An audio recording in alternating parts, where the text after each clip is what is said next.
Good morning. I was into Psalm 23. The Lord is my shepherd, I do not lack. Okay, so that's the theme here. We do not lack anything. I was thinking about how my life took a turn from where I was headed. Seventh, eighth, and ninth grade wrestling. I was virtually undefeated in ninth grade, wrestling team captain along with Blair Berg. And a dark night of the soul hit, and I ended up having to quit wrestling, injuries and other things. I got into theater instead, and then found myself in hardcore Pentecostal Christianity as an evangelist and later as a prophet. And the thought was, wasn't that plan B? Like, shouldn't I have been able to regroup, heal internally and externally, and at least come back my senior year, after a 2-year break, and finish strong, and then go into collegiate and become a national champion in collegiate wrestling? Shouldn't that have been the plan? And what came to me so strong was this was like the Spirit's answer. What was perpetually on your mind in 7th, 8th, and ninth grade? Was it wrestling? I started remembering what my very existence was like back then. And I realized, oh, wow, philosophy, the study of the deep wisdom books. If my interaction with the other wrestlers was like, I wanted to just sit them down and let's compare notes on life's journey. What are we getting out of this so far? Not out of wrestling, but of life. What do you think about God and the idea that pain is part of life too? And what is maturity? And so I realized, oh God, so yeah, it went the right way. It went the right way. It really did. So the wrestling dream didn't happen because of some terrible incidences that made my life direction go in another way. But the spiritual path unfolded, and ultimately, who I was even during the wrestling years is who I was, when I became a Christian later. So even in the despair of the thought I was having just a few days ago, because I was reviewing late 1980s wrestling tapes, and just that wrestling fire was still in my blood. And I think it's just expressed in a different way. How the Apostle Paul said, we wrestle not against flesh and blood, but against principalities, powers, and things in high places. And what I'm doing with the principality of racism, or have done in the last 4 or 5 years, that's what I was born to do. It wasn't so much about collegiate wrestling. So I think everything, and I want to impart hope to people that no matter what seems to have stolen your purpose, the repurposing is not plan B. The repurposing is plan A. Because there's something about the primary purpose in our blood that can't be thwarted, but can be come into unexpectedly, or can be entered into through what seems like alteration of original intent. And so anyway, with that in mind, I was encouraged when I started remembering the thing that was most on my mind and in my, what was most circulating in my heart wasn't sports. It was what at the time I would the study of anthropology, religion, spirituality, ancient African spirituality. All that stuff was what I was into. And wrestling was just what I did, because that was the original imprint as far as genetics. But the spiritual genetics overtook the natural, and entered into what really was plan A. And yeah, so the Lord is my shepherd, I shall not want. In other words, there's a divine spark we're born with that won't allow us. It just won't allow us to lack the fulfillment of why we were born. You can't see that very well in the dark night of the soul. I remember the really dark nights of the soul when extreme Pentecostal holiness thinking that was prevalent in our church and church leadership and therefore instilled in me, that stuff will bring you into your lowest hell because we're human. And it is these theologies are so anti-human, it's unbelievable. It really is a slow death. It really is a kind of mental illness. A lot of religion is. Because it's so anti-human. It comes from a less evolved people of the script. Actors study a script so that they can become that character made flesh. Scripture, the covenant people of a scripture are the people of a script, and when by the nature of God in mankind we evolve, we move on, we grow up, we evolve, and the people of the script stay behind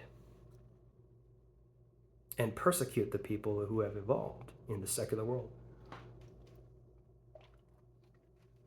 And when the people who have evolved by the nature of God within, even though they might not call it God,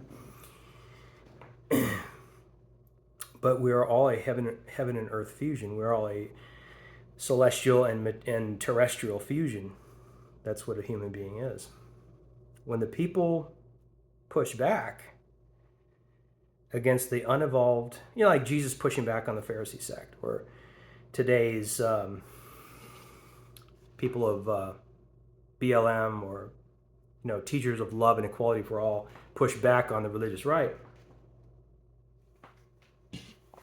The religious right always thinks that they're being persecuted, when in fact they just come from thousands of years where they and the government, Herod and the Pharisees, conspired to kill James the Lesser, tried to kill Paul, killed Stephen. So in other words, the people of the script are so used to being in charge, and their oppression of others is seemingly justified by the script, that they don't realize that when they read about Pharaoh, Jannes and Jambres being the oppressor, and Moses coming to be the deliverer for the Jewish people, American Christians today don't realize that they are today's Pharaoh. They are today's Jannes and Jambres. And that the Moses of today is Obama culture, BLM, people who believe in love and equality for all. The intense, burning, passionate desire that every human would be valued in the gender spectrum, the orientation spectrum, and the ethnicity spectrum. So I can feel it. I can feel what I'm doing is my purpose. And so that's what I want to coax into being, into full reality for the viewer, is even if you're in a dark night of the soul, through injury, through trauma, sexual abuse,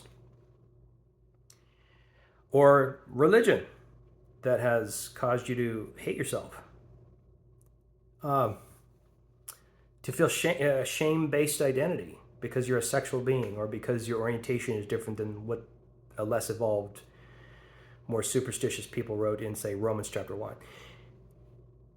If you're in a dark night of the soul right now, you can't really see the end from the beginning, but you can have a light sort of spark up inside of you, a voice from the future waving hello and saying, I'm here, I've always been here.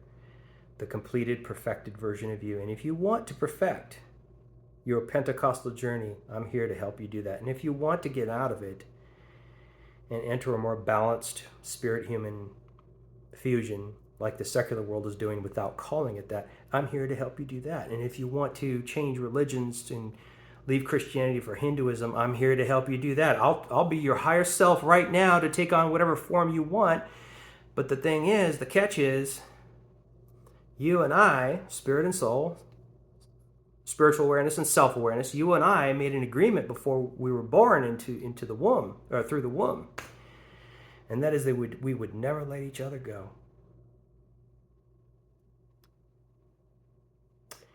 I'm your spirit awareness.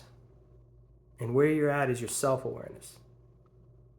And in the celestial world, before we entered your mother's womb, we promised each other that we'd stay together.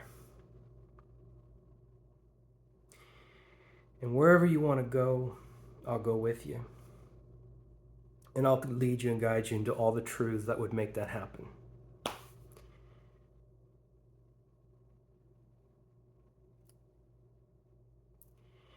And the true magic in all this is not which road you pick, but it's who you are. That's the magic. That's the beauty of all this. It's who you are inherently is what's going to cause the proclivities to take certain roads. And yeah, sure, the end result, the dessert course, where you mature in your 50s and 60s and look back at how juvenile some of the decisions were back then, but absolutely necessary decisions, because you'd never become the end result without Jacob. There's no Israel. Without Jacob's wrestling, there's no Israel. Without the trickster, there's no prince.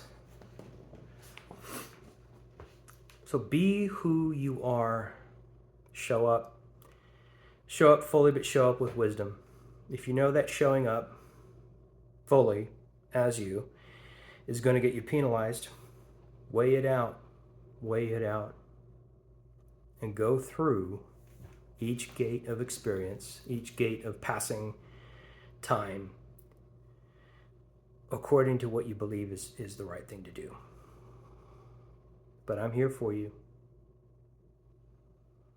And the more we grow together and listen to each other, feel and resonate with each other, live vicariously through each other's eyes, spirit awareness and self-awareness, you self-awareness, I know you want to experience what spirit awareness is like, so come up here, come up hither, and I'll show you things to come. And the self-awareness says, spirit awareness, come on down here, street level, where there is fellowship. I know you want to live as a self-awareness, as an individuated psyche. Taste, see, feel, experience what you can't see or feel or experience up there. And as we, you and I, experience life through each other's nature, the more we do that and the more seasons and cycles this wheel keeps on turning, the more we can't tell the difference between who is who. And the two become one. The masculine blueprint of spirit and the feminine birthing of walking things out. The two become one, and behold a third mystery, a third kind of beingness that Paul, John, and Mary Magdalene never could see. That third man, not the first man who was of the earth, earthy, not the second man who is the Lord from heaven, but the third man, the archangel who descending with a shout, the bride descending to heal the nations. The street level reality of God itself. Seeing as a human, but with the God experience very much intact in the heart.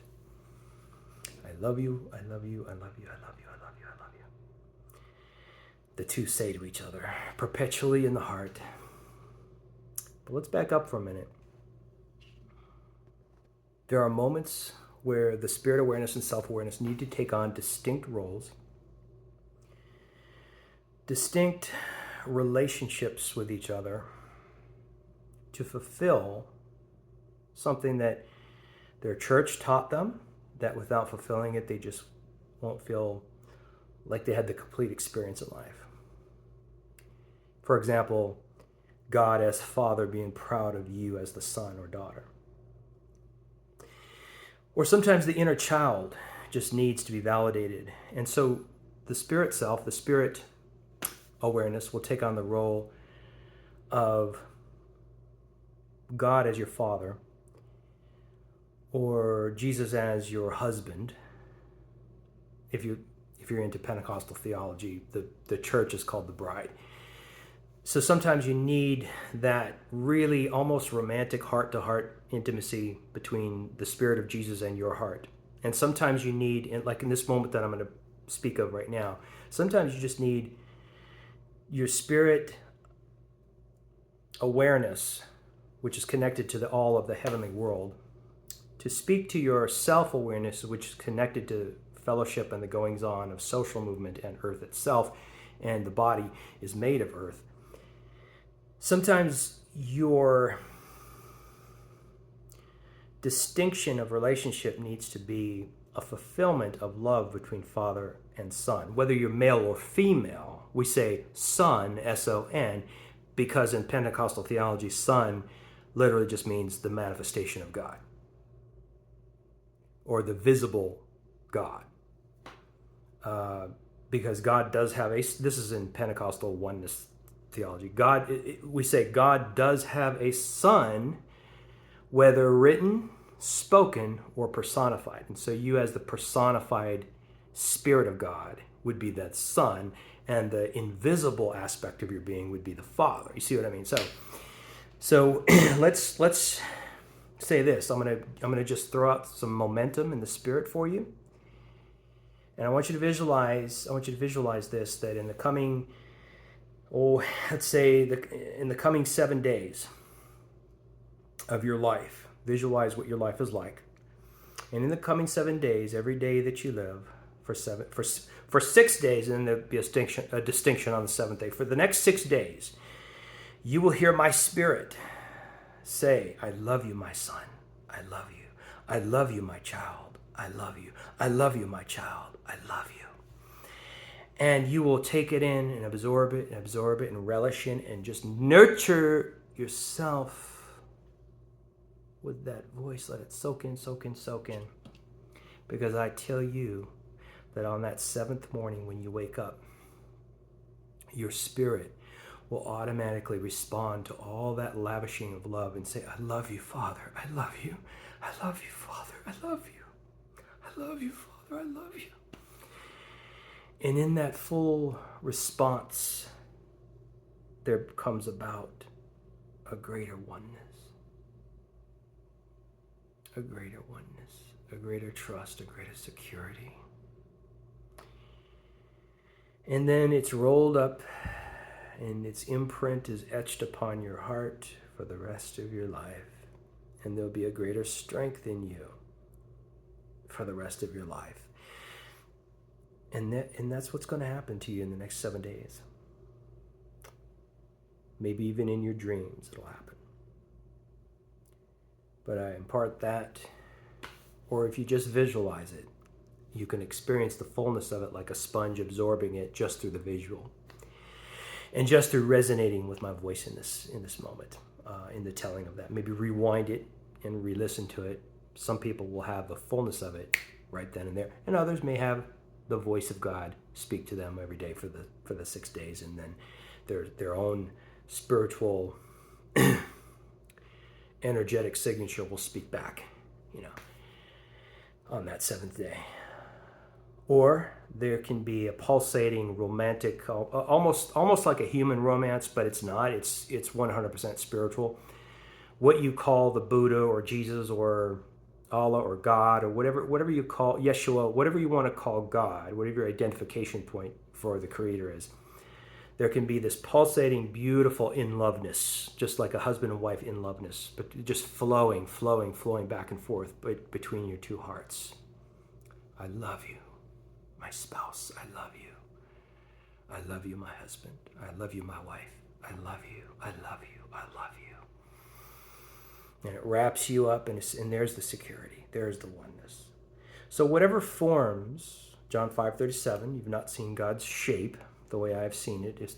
I'm paraphrasing. Some versions say form, some versions say shape, but it's a geometry. The heart that hates everybody has a different geometry than the heart that loves everyone. The heart of positive outcome has a different geometry. Your heart has your emotions take on a different shape when you think positive than when you have a low self-esteem and think you're not worthy of good things. When you think you're not worthy of a blessing, or have to work really hard to achieve that blessing. Your emotions take on a different shape because they have a different imprint. So whatever's in our blood from birth, whatever we inherited, it's not just our skin color and features, but we inherit a lot of emotional and psychological things from our parents. But whatever is in our blood from the generations before us, it has a way of coming up and being revealed. The greatness of potentials as well as things to fix and change and to refine. And so there is the burning fire. Sometimes that's part of the relationship between spirit awareness and self-awareness. Spirit awareness brings up from the subconscious self-awareness. Sometimes the greatness of potential is that, hey, you could be CEO of this company, and here's how. You just have to go for it. And here are the steps to take. But you gotta be, and I'll be with you, says the spirit awareness. I'll anoint you for it, but you gotta give 100% to doing it. Or in athletics or whatever you're into. And sometimes spirit awareness brings up something, a genetic inheritance. Maybe a man hates women, he doesn't know why. Or a hippie hates suburbanites and doesn't know why. Or a suburbanite hates hippies and doesn't know why. You know, that whole thing. Or racism, homophobia. But God has a way of bringing up, like, you don't, again, you know, a big thing with a lot of people is low self-esteem and just not feeling worthy of blessing, of the big blessings. And spirit awareness has a way of bringing those things up into consciousness so you become aware of it. And there's the fire property. At first, it's the water.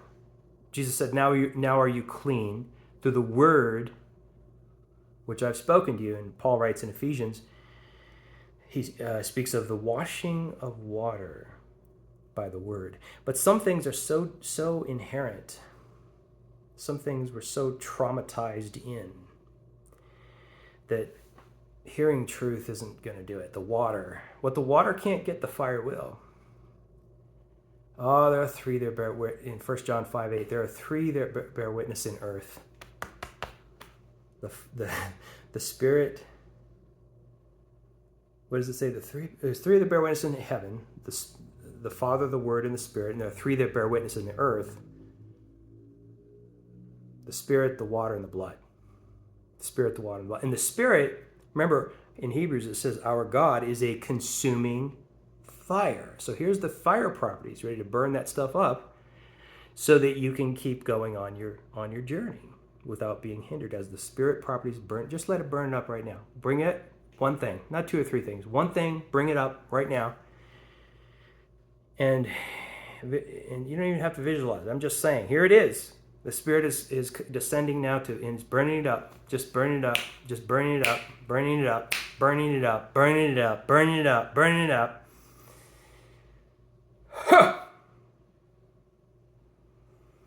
So that you can be free of it.